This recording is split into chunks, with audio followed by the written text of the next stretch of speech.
नमस्कार। एक बार फिर से आप सभी का बहुत बहुत स्वागत है परीक्षा वर्ल्ड के इस यूट्यूब चैनल में।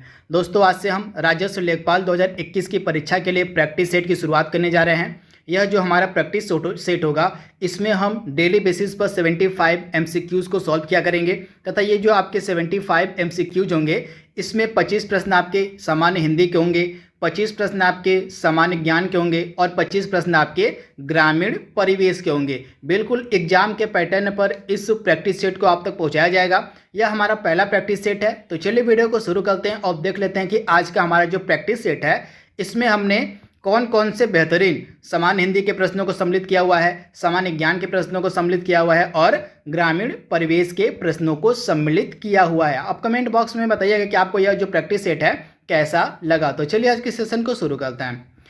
तो शुरुआत हम करेंगे ग्रामीण परिवेश के सेक्शन से। तो पहला प्रश्न आपकी स्क्रीन पर है, और सभी कुछ प्रतीक्षा कर सकता है किंतु कृषि नहीं, यह जो कथन है किसके द्वारा कहा गया है। काफी इंपॉर्टेंट प्रश्न है। तो यह जो कथन है यह कहा गया पंडित जवाहरलाल नेहरू के द्वारा। राइट आंसर आपका हो जाएगा ऑप्शन ए। तो आप इसे ध्यान दीजिएगा। दोस्तों, इस प्रैक्टिस सेट में हम ज़्यादा डिटेल में बात नहीं किया करेंगे क्योंकि 75 क्वेश्चंस को हम डेली बेसिस पे कवर करेंगे। अगर हम सबका डिटेल देखने लग जाएंगे तो यह जो वीडियो काफ़ी लंबा हो जाएगा। तो डिटेल वीडियो की क्लास हम अलग से स्टार्ट करेंगे, जिसमें जितना भी आपका इंपॉर्टेंट सिलेबस होगा उसको हम कवर करते चलेंगे। किंतु प्रैक्टिस सेट में हम ज़्यादा डिटेल में बात नहीं करेंगे, केवल प्रश्नों के उत्तर को देखते चलेंगे। तो चलिए दूसरे प्रश्न की तरफ बढ़ते हैं। दूसरा प्रश्न हमारा क्या कह रहा है, भारत में रजत क्रांति किससे संबंधित है। सुपर इंपॉर्टेंट प्रश्न। तो सिल्वर रेवोल्यूशन यानी कि रजत क्रांति का संबंध किससे है, तो अंडा और चिकन उत्पादन से। तो ऑप्शन आपका ए बिल्कुल सही है। रजत क्रांति का संबंध आपका है अंडा और चिकन उत्पादन से।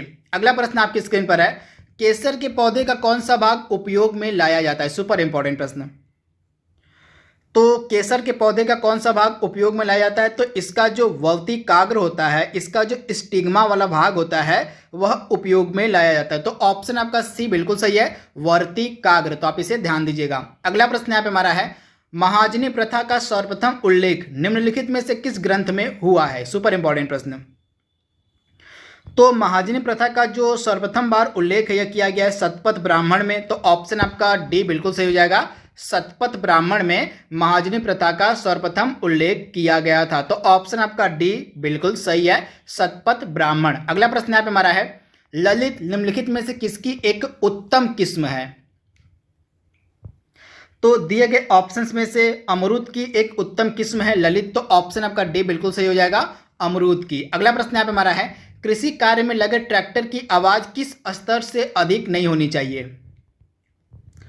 तो इस प्रश्न का राइट आंसर हमारा हो जाएगा 90 डेसिबल से जो है ट्रैक्टर की जो आवाज़ है वो ज़्यादा नहीं होनी चाहिए। तो आप इसे याद देखिएगा, ध्वनि को जो है हम डेसिबल में नापते हैं तथा इसी 90 डेसिबल से ज़्यादा ध्वनि ट्रैक्टर की नहीं होनी चाहिए। तो ऑप्शन आपका ए बिल्कुल सही हो जाएगा, 90 डेसिबल। अगला प्रश्न यहाँ पे हमारा है, और सेंट्रीफ्यूगल पंप का पानी निकालने के लिए कब उपयोग किया जाता है। काफ़ी इंपॉर्टेंट प्रश्न आपको बताना है, सेंट्रीफ्यूगल पंप का पानी निकालने के लिए कब उपयोग किया जाता है। तो सेंट्रीफ्यूगल पंप का हम उपयोग कब करते हैं, जब आपका पानी का निकास मंद हो और स्रोत ज़्यादा हो। तो राइट आंसर आपका क्या हो जाएगा, ऑप्शन सी। जब पानी का निकास मंद और स्रोत ज़्यादा हो उस परिस्थिति में हम सेंट्रीफ्यूगल पंप का इस्तेमाल करते हैं पानी निकालने के लिए। तो ऑप्शन आपका सी बिल्कुल सही है। अगला प्रश्न यहाँ पे हमारा है, निम्न में से कौन सी फसल खरीफ की फसल के अंतर्गत आती है।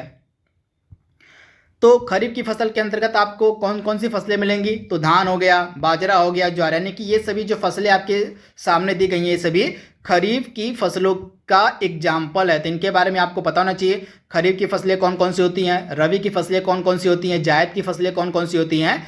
इनके बारे में आपको नॉलेज होना चाहिए क्योंकि एग्जाम में यहाँ से प्रश्न देखने को मिलता है।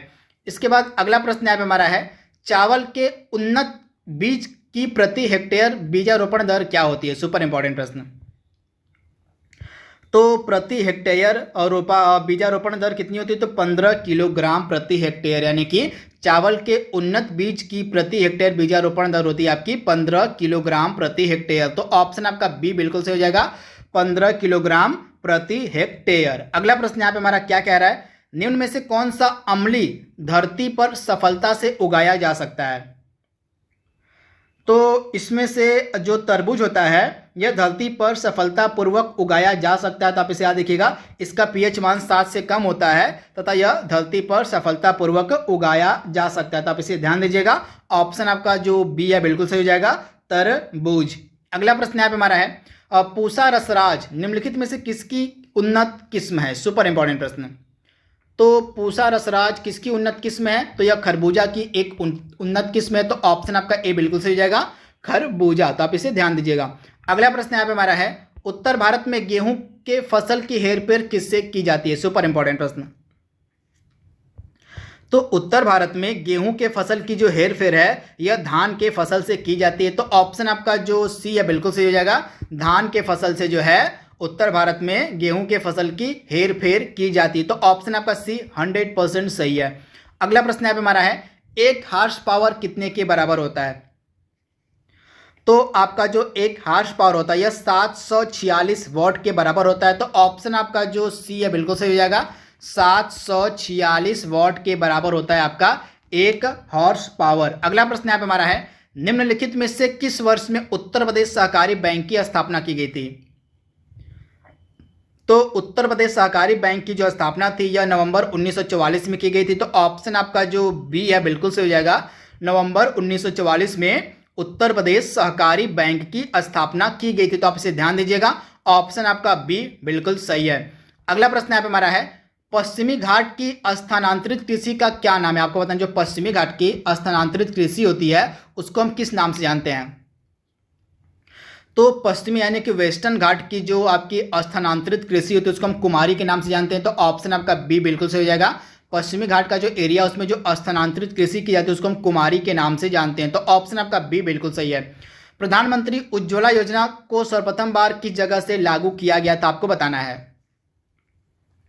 तो प्रधानमंत्री उज्ज्वला योजना को सर्वप्रथम बार शुरू किया गया था उत्तर प्रदेश के बलिया से। कब? तो 1 मई 2016 को। तो आप इसे ध्यान दीजिएगा, 1 मई 2016 को उत्तर प्रदेश के बलिया से प्रधानमंत्री उज्ज्वला योजना को सर्वप्रथम बार शुरू किया गया था। तो आप इसे याद रखिएगा। तथा हाल ही में इस उज्ज्वला योजना का जो दूसरा चरण है यह उत्तर प्रदेश के महोबा से शुरू किया गया है 2021 में। तो इसे भी आप ध्यान दीजिएगा। अगला प्रश्न यहाँ पे हमारा है, सिक्किम किस वर्ष में भारत का पहला पूर्ण जैविक कृषि राज्य बना था? आपको बताना है कि जो सिक्किम था यह किस वर्ष में भारत का पहला ऑर्गेनिक स्टेट बना था? तो 2016 राइट आंसर आपका हो जाएगा, ऑप्शन बी। वर्ष 2016 में सिक्किम जो था भारत का पहला पूर्ण रूप से जैविक कृषि वाला राज्य बन गया था। तो ऑप्शन आपका बी बिल्कुल सही है, 2016। अगला प्रश्न यहाँ पे हमारा है, जाबो ग्रामीण कृषि का एक तरीका है, कहाँ उपयोग में लाया जाता है? तो जाबो यह जो तरीका है कहाँ पे उपयोग में लाया जाता है? तो यह तरीका नागालैंड में उपयोग में लाया जाता है। तो ऑप्शन आपका जो ए है बिल्कुल सही है, जाबो ग्रामीण खेती का एक तरीका है जो नागालैंड में उपयोग में लाया जाता है। यह चावल की खेती इसके अंतर्गत की जाती है। तो आप इसे ध्यान दीजिएगा। अगला प्रश्न यहाँ पे हमारा है, किसान चैनल का प्रधानमंत्री द्वारा उद्घाटन कब किया गया? तो 26 मई सन 2015 राइट आंसर आपका हो जाएगा, 26 मई सन 2015 को किसान चैनल का उद्घाटन प्रधानमंत्री के द्वारा किया गया था। तो ऑप्शन आपका बी बिल्कुल सही है, 26 मई 2015 को। तो आप इसे ध्यान दीजिएगा। अगला प्रश्न यहाँ पे हमारा है, निम्नलिखित में से कौन सी 2 जुताई के प्राथमिक उपकरण हैं? तो दिए गए ऑप्शंस में से जुताई के 2 प्राथमिक उपकरण कौन कौन से हैं? तो मोल्ड बोल्ड हल और मृदा खुदाल, जिसको हम सब साइलर कहते हैं, ये दोनों जो हैं आपके 2 जुताई के प्रथम उपकरण हैं। तो ऑप्शन आपका बी बिल्कुल सही, आप इसे ध्यान दीजिएगा। अगला प्रश्न यहाँ पे हमारा है, सिंचाई में जल प्रयोग की कुशल मितव्ययिता के अनुसार कौन सी प्रणाली श्रेष्ठ है? यानी कि जल की मितव्ययिता यानी कि जल का कम से कम हानि हो, इसके अनुसार सिंचाई की कौन सी पद्धति दिए गए ऑप्शंस में से सबसे श्रेष्ठ है? तो ड्रिप इरिगेशन पद्धति जो होती है यह काफ़ी अच्छी पद्धति मानी जाती है। इसके अंतर्गत जो होता है पानी होता है उसकी बर्बादी बहुत ही कम होती है। तो ऑप्शन आपका जो है सी बिल्कुल सही हो जाएगा, ड्रिप इरिगेशन। तथा इस पद्धति की जो शुरुआत है इजराइल से मानी जाती है। तो आप इसे ध्यान दीजिएगा। अब मिट्टी का कटाव सर्वाधिक किस प्रकार की मिट्टी में होता है? तो मिट्टी का जो कटाव है सर्वाधिक होता है आपका बलुई मिट्टी में। तो ऑप्शन आपका जो डी है बिल्कुल सही हो जाएगा, बलुई मिट्टी। अगला प्रश्न यहाँ पे हमारा है, पीसी कल्चर का संबंध निम्नलिखित में से किससे है? तो पीसी कल्चर आपका संबंधित है मछली पालन से। तो आप इसे ध्यान दीजिएगा, जो आपका पीसी कल्चर है इसके अंतर्गत मछली पालन आती है, तो आप इसे ध्यान दीजिएगा, वेरी वेरी इंपॉर्टेंट प्रश्न। ऑप्शन आपका ए 100% सही है, मछली उत्पादन। अगला प्रश्न यहाँ पे हमारा है, उत्तर प्रदेश में प्रचलित धरातल की माप की कौन सी सही माप इसमें से नहीं दी गई है? तो आपका 20 कचवांशी में आपका 1 विश्वांशी होता है, यह बिल्कुल आपका सही दिया गया है। उसके बाद 20 विश्वांशी में यहाँ पे 10 विश्वा नहीं होता है, 20 विश्वांशी में आपका क्या होता है? तो 20 विश्वांशी में आपका 1 विश्वा होता है, तो आप इसे ध्यान दीजिएगा, यहाँ पे सेकेंड आपका गलत दिया गया है। वहीं 20 विश्वा में आपका क्या होता है? 1 बीघा होता है, बिल्कुल सही दिया गया है। वहीं 1 बीघा में आपका 55 गुणे 55 वर्ग गज होता है, तो इस प्रकार से आपका बी ऑप्शन गलत दिया गया था। 20 विश्वांशी में 10 विश्वा नहीं होता है, आपका 20 विश्वांशी में आपका 1 विश्वा होता है। अगला प्रश्न यहाँ पे हमारा है, वार्षिक क्रम और वर्षातर फसल उगाने की व्यवस्था को क्या कहा जाता है? तो वार्षिक क्रम और वर्षांतर फसल उगाने की व्यवस्था को हम कहते हैं क्या? तो फसल रोपण अनुक्रम, यानी कि ऑप्शन आपका सी बिल्कुल सही है, फसल रोपण अनुक्रम इस व्यवस्था को हम कहते हैं, तो ऑप्शन आपका सी बिल्कुल सही है। तो यहाँ पे हमने 25 प्रश्नों को ग्रामीण परिवेश के कंप्लीट कर लिया। अब हम देखेंगे हिंदी के इंपॉर्टेंट प्रश्नों को। तो पहला प्रश्न आपकी स्क्रीन पर हिंदी का है। क्या कह रहा है प्रश्न? निम्नलिखित में से कौन सा अंतस्थ व्यंजन है? काफी इंपॉर्टेंट प्रश्न है। तो दिए गए ऑप्शंस में से आपका अंतस्थ व्यंजन कौन सा है? तो इसमें से ल जो है आपका अंतस्थ व्यंजन, यानी कि ऑप्शन आपका ए बिल्कुल सही है। अंतस्थ व्यंजन के अंतर्गत कौन कौन से आते हैं? तो य आपका हो गया, र हो गया, ल हो गया और व हो गया, ये 4 आपके अंतस्थ व्यंजन होते हैं, य र ल व। तो इनके बारे में आप याद रखिएगा, ऑप्शन ए आपका बिल्कुल सही है। अगला प्रश्न यहाँ पे हमारा है, निम्नलिखित में से कौन सा स्वर कंठता लव्य है? कंठता यहाँ पे होगा, कंठ होगा, कौन सा स्वर कंठता लव्य है? तो इसमें से ए जो स्वर है आपका कंठता लव्य है, तो आप इसे ध्यान दीजिएगा, ऑप्शन आपका जो डी है बिल्कुल सही हो जाएगा। अब ध्यान दीजिएगा, कंठता लव्य में 2 स्वर ध्वनियाँ आती हैं, जैसे ए और एक ए हो गया और एक ए हो गया, ये दोनों कंठता लव्य के अंतर्गत आती हैं, तो इनके बारे में आपको ध्यान देना है। अनुस्वार किस प्रकार का कार्य करता है? काफी इंपॉर्टेंट प्रश्न है। तो अनुस्वार जो है यह पंचम वर्ण का होता है, तो आप इसे ध्यान दीजिएगा, पंचम वर्ण का होता है यह अनुस्वार, तो आप इसे ध्यान दीजिएगा, ऑप्शन आपका ए बिल्कुल सही है। अनुस्वार जो होता है किसका कार्य करता है? तो पंचम वर्ण का कार्य करता है अनुस्वार, तो आप इसे ध्यान दीजिएगा, ऑप्शन आपका ए बिल्कुल सही है। अगला प्रश्न यहाँ पे हमारा है, जिन स्वरों के उच्चारण में हवा नाक से भी निकलती है उन्हें हम क्या कहते हैं? तो इन स्वरों को हम कहते हैं अनुनासिक स्वर, यानी कि ऑप्शन आपका सी बिल्कुल सही है। ऐसे स्वर जिनके उच्चारण में हवा नाक से भी निकलती है उनको हम अनुनासिक स्वर कहते हैं, तो ऑप्शन आपका जो सी है बिल्कुल सही हो जाएगा, अनुनासिक स्वर। तो इनके बारे में आपको याद रखना है। आपको बताना है इनमें से कौन सा संयुक्त स्वर नहीं है। तो दिए गए ऑप्शंस में से आपका जो ऊ है यह संयुक्त स्वर नहीं है, तो ऑप्शन आपका सी बिल्कुल सही हो जाएगा, जो ऊ है यह संयुक्त स्वर नहीं है, तो आप इसे ध्यान दीजिएगा, ऑप्शन आपका जो सी है बिल्कुल सही हो जाएगा। इसके अलावा संयुक्त स्वर कौन कौन से होते हैं? तो ए हो गया आपका, बड़ा ए हो गया ए वाला, और आपका ओ हो गया और औ हो गया, तो ये 4 आपके संयुक्त स्वर होते हैं, ए ओ औ, ये 4 आपके संयुक्त स्वर होते हैं, लेकिन ऊ जो है आपका संयुक्त स्वर नहीं होता है। अगला प्रश्न यहाँ पे हमारा है, निम्नलिखित में से कौन सा वर्ण दंत नहीं है? तो इसमें से कौन सा वर्ण दंत नहीं है? तो इसमें से आपका जो य वर्ण है यह दंत नहीं है, यानी कि ऑप्शन आपका डी बिल्कुल सही है, यह वर्ण आपका दंत नहीं है, तो आप इसे ध्यान दीजिएगा, ऑप्शन आपका डी बिल्कुल सही है। बाकी द त ल ये सभी दंत वर्ण हैं। इसके बाद हिंदी स्वरों का वर्गीकरण जब जीभ के भाग के आधार पर किया जाता है तो निम्नलिखित में से कौन सा भेद इसके अंतर्गत नहीं आएगा? तो जब हिंदी स्वरों का वर्गीकरण जीभ के भाग के आधार पर किया जाता है तो इसमें से जो आपका विवृत स्वर है यह इसके अंतर्गत नहीं आएगा, तो ऑप्शन आपका सी बिल्कुल सही जाएगा, विवृत स्वर, तो ऑप्शन आप सी याद कर लीजिएगा, वेरी वेरी इंपॉर्टेंट यह प्रश्न है। जिह्वा से उत्पादित होने या उसकी क्रियाशीलता के आधार पर स्वर 3 प्रकार के होते हैं, कौन कौन से? तो अग्र स्वर, मध्य स्वर और पश्च स्वर, लेकिन विवृत स्वर इसके अंतर्गत नहीं आता, तो आप इसे ध्यान दीजिएगा।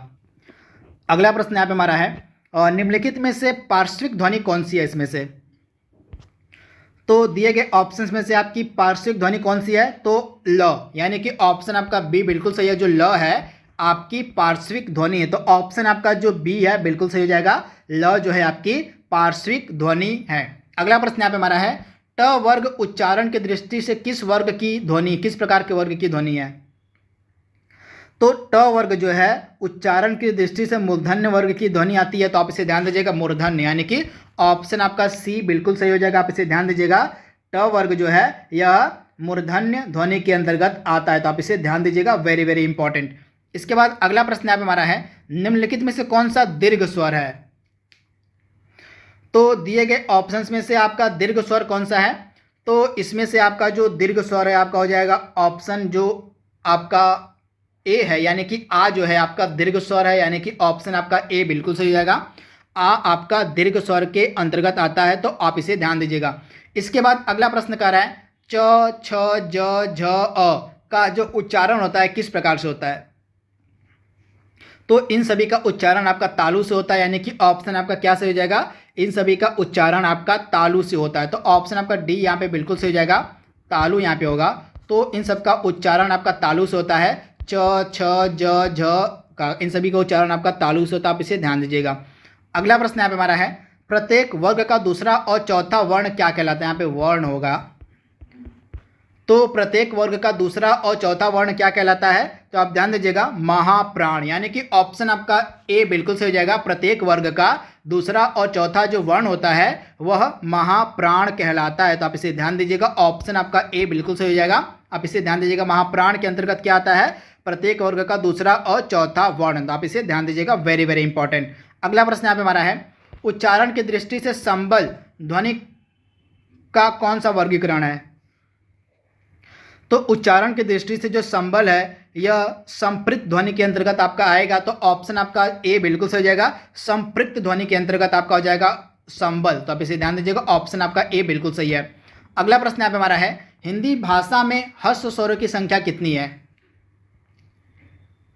तो हिंदी भाषा में 4 हस्व स्वर होते हैं, तो आप इसे ध्यान दीजिएगा, जो हस्व स्वर होते हैं हिंदी भाषा में 4 होते हैं, तो ऑप्शन आपका बी बिल्कुल सही हो जाएगा। कौन कौन से? तो अ हो गया आपका, अ हो गया, ई हो गया, उसके बाद आपका ऊ हो गया, उसके बाद री हो गया, ये सभी आपके ऋषि वाला, तो ये सभी 4 आपके हस्व स्वर होते हैं, अ ई ऊ री, तो इनको आप ध्यान दीजिएगा, वेरी वेरी इंपॉर्टेंट है, सभी आपके हस्व स्वर हैं। इसके बाद अगला प्रश्न यहाँ पे हमारा है, और लिपि चिन्हों के क्रमबद्ध समूह क्या कह, आपको बताना है लिपि चिन्हों के क्रमबद्ध समूह को क्या कहा जाता है? तो लिपि चिन्हों के क्रमबद्ध समूह को हम क्या कहते हैं? तो आपका सही आंसर हो जाएगा वर्णमाला, यानी कि ऑप्शन आपका सी बिल्कुल सही हो जाएगा, लिपि चिन्हों के क्रमबद्ध समूह को हम वर्णमाला कहते हैं, तो ऑप्शन आपका सी बिल्कुल सही हो जाएगा। अगला प्रश्न यहाँ पे हमारा है, ऐसी कौन सी मात्राएं हैं जिनका प्रयोग तो किया जाता है किंतु उनका समावेश स्वर में नहीं होता है? तो ऐसी ध्वनियों को हम क्या कहते हैं? तो आपका हो जाएगा ऑप्शन आपका क्या सही हो जाएगा? ऑप्शन आपका जो अ है, अह वाला है, बिल्कुल सही हो जाएगा, यानी कि ऑप्शन बी आपका बिल्कुल सही हो जाएगा। ऐसी कौन सी मात्राएं जिनका प्रयोग तो किया था किंतु उनका समावेश स्वर के अंतर्गत नहीं होता? तो अ और अ ये स्वर के अंतर्गत आपके नहीं आते हैं, तो आप इसे ध्यान दीजिएगा। किस व्यंजन का उच्चारण स्थान तालाब है? तालब्य यहाँ पे होगा, तालाब नहीं तालब्य होगा, प्रिंट थोड़ा सा टाइपिंग मिस्टेक है, यहाँ पे तालब्य होगा। तो इसमें से किस व्यंजन का उच्चारण स्थान तालब्य है? तो इसमें से झ आपका सही आंसर हो जाएगा, ऑप्शन बी, जो झ है इसका जो उच्चारण है यह तालब्य के अंतर्गत होता है, तो ऑप्शन आप बी याद रखिएगा। अगला प्रश्न यहाँ पे हमारा है, जिन ध्वनियों की गणना न स्वर में की जाती है न ही व्यंजन में की जाती है उसे हम क्या कहते हैं? तो जिन ध्वनियों की गणना न तो स्वर में की जाती है और न ही व्यंजन में की जाती है उनको हम क्या कहते हैं? उनको हम अयोगवाह कहते हैं, यानी कि ऑप्शन आपका सी बिल्कुल सही हो जाएगा। इस प्रकार की ध्वनियों को हम अयोगवाह ध्वनियाँ कहते हैं। अगला प्रश्न यहाँ पे हमारा है, स्वर आपको बताना है, स्वर तंत्रियों के आधार पर व्यंजन को कितने वर्गों में बांटा गया है? Very very important. तो स्वर तंत्रियों के आधार पर व्यंजन को कितने भागों में बांटा गया है? तो स्वर तंत्रियों के आधार पर व्यंजन को 2 भागों में बांटा गया, तो ऑप्शन आपका बी बिल्कुल सही है, 2 भागों में बांटा गया, तो इसे आप ध्यान दीजिएगा, सघोष और अघोष। क्या हो जाएगा? सघोष और अघोष, तो इसे आप ध्यान दीजिएगा। अगला प्रश्न यहाँ पे हमारा है, इनमें से कौन सी देवनागरी लिपि की वर्ण ध्वनि नहीं है?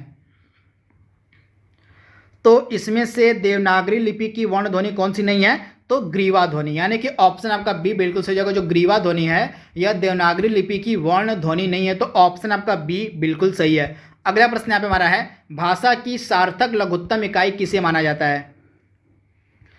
तो भाषा की सार्थक लघुत्तम इकाई हम किसे कहते हैं? तो शब्द को। ऑप्शन आपका ए बिल्कुल सही हो जाएगा। भाषा की सार्थक लघुत्तम इकाई हम शब्द को कहते हैं, तो ऑप्शन आपका ए बिल्कुल सही है। अगला प्रश्न यहाँ पे हमारा है, किस स्वर के उच्चारण में दीर्घ स्वर से भी अधिक समय लगता है?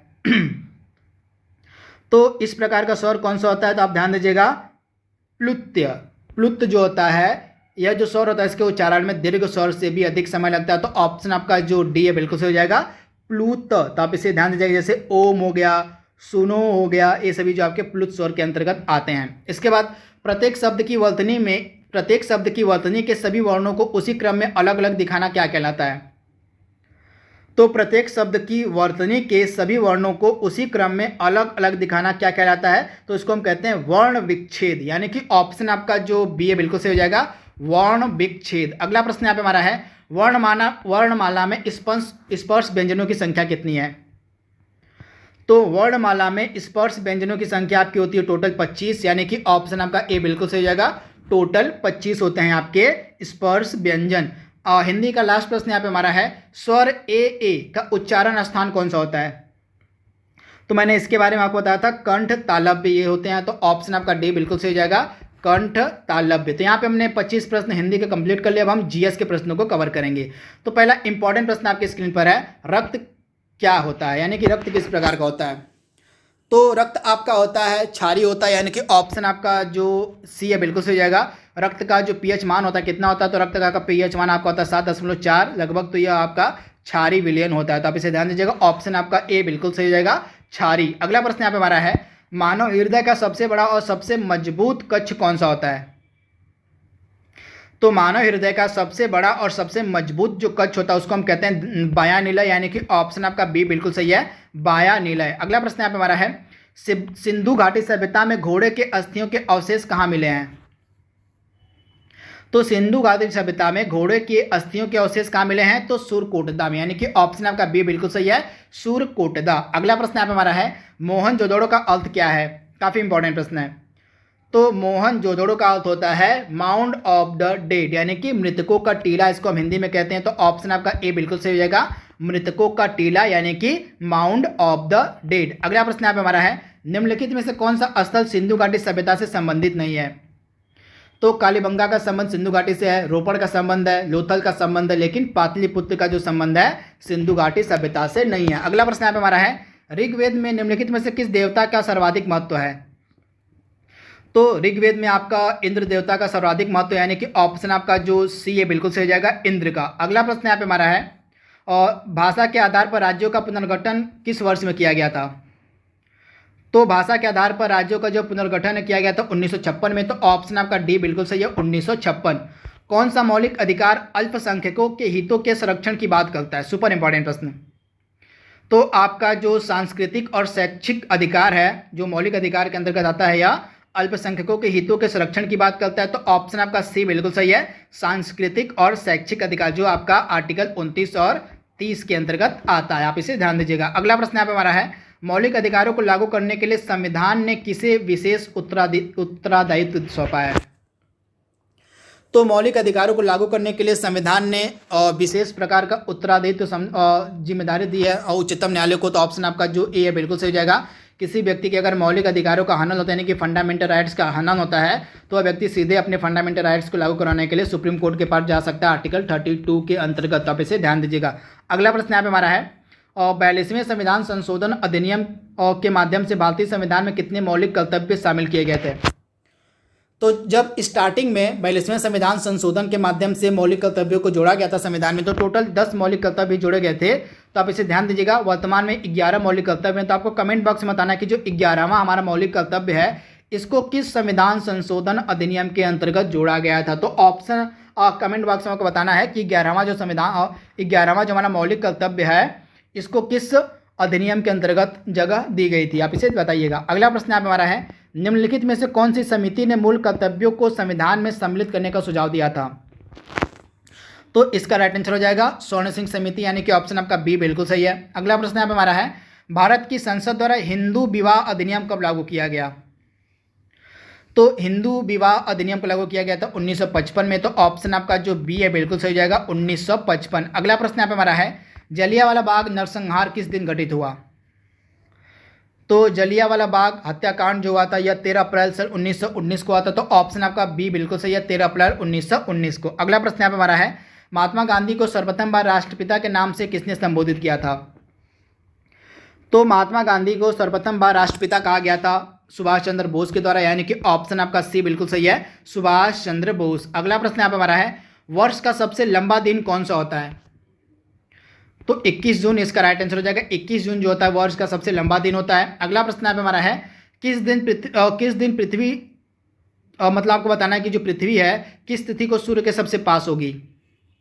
तो सूर्य के सबसे पास होती पृथ्वी 3 जनवरी के दिन, यानी कि ऑप्शन आपका जो ए है बिल्कुल सही हो जाएगा, 3 जनवरी को। अगला प्रश्न यहाँ पे हमारा है, दक्षिणी गोलार्ध का सबसे छोटा दिन कौन सा होता है? तो दक्षिणी गोलार्ध का सबसे छोटा दिन आपका कौन सा होता है? इसको आपको कमेंट बॉक्स में आपको इसका जवाब देना है कि दक्षिणी गोलार्ध का जो सबसे छोटा दिन होता है कौन सा होता है, आपको इसको कमेंट बॉक्स में बताना है। इसका जवाब मैं आपको नहीं दूंगा। अगला प्रश्न यहाँ पे हमारा है, ग्रीनविच मीन टाइम जो है ग्रीनविच मीन टाइम से भारतीय समय कितना आ गया है? तो आपका जो GMT है यानी कि ग्रीनविच मीन टाइम, इससे भारत जो है 5.5 घंटे आगे है। तो आप इसे ध्यान दीजिएगा, ऑप्शन आपका जो बी है बिल्कुल सही हो जाएगा, 5.5 घंटे। अगला प्रश्न यहाँ पे हमारा है, एक अक्षांश कितने किलोमीटर को दर्शाता है? तो 111 किलोमीटर। काफ़ी सिंपल है, ऑप्शन आपका ए बिल्कुल सही हो जाएगा। और दिन और रात कहाँ बराबर होते हैं? काफ़ी इंपॉर्टेंट प्रश्न है। तो दिन और रात आपके कहाँ पे बराबर होंगे? तो विषुवत रेखा पे, ऑप्शन आपका ए बिल्कुल सही है, विषुवत रेखा पे। अगला प्रश्न यहाँ पे हमारा है, चुंबकीय प्रेरण का SI मात्रक क्या होता है? तो टेस्ला, ऑप्शन आपका बी बिल्कुल सही है, टेस्ला। अगला प्रश्न यहाँ पे हमारा है, आवृत्ति मापने की इकाई क्या होती है? तो आवृत्ति को हम हर्ट्ज में मापते हैं, यानी कि ऑप्शन आपका ए बिल्कुल सही है, हर्ट्ज। अगला प्रश्न यहाँ पे हमारा है, कितने माप से अधिक ध्वनि को स्वर का नाम दिया जाता है? मतलब शोर का नाम दिया जाता है। तो 80 डेसिबल से अधिक की अगर ध्वनि होती है तो उसको हम स्वर का नाम देते हैं, यानी कि ऑप्शन आपका जो डी है बिल्कुल सही जाएगा। मान लीजिए कोई ध्वनि है, अगर उसकी जो माप है 80 डेसिबल से ज़्यादा है तो वह शोर के अंतर्गत आएगी। अगला प्रश्न यहाँ पे हमारा है, नाइट्रिक अम्ल किस धातु पर बेअसर होता है? तो सोना पर बेअसर होता है। तो ऑप्शन आपका सी बिल्कुल सही है, सोना। आज का लास्ट प्रश्न यहाँ पे हमारा है, हाइग्रोमीटर के द्वारा क्या मापा जाता है? तो वातावरणीय आर्द्रता को मापते हैं, यानी कि ह्यूमिडिटी जो होती है उसको मापते हैं किसकी सहायता से? तो हाइग्रोमीटर की सहायता से। तो ऑप्शन आपका ए बिल्कुल सही है, वातावरणीय आर्द्रता। तो ये दोस्तों पहला प्रैक्टिस सेट था हमारा। आप हमें बताइएगा आपको यह प्रैक्टिस सेट कैसा लगा। तो आज के लिए बस इतना ही, कल हम फिर मिलेंगे एक नए वीडियो के साथ। तब तक के लिए thank you, thanks for watching.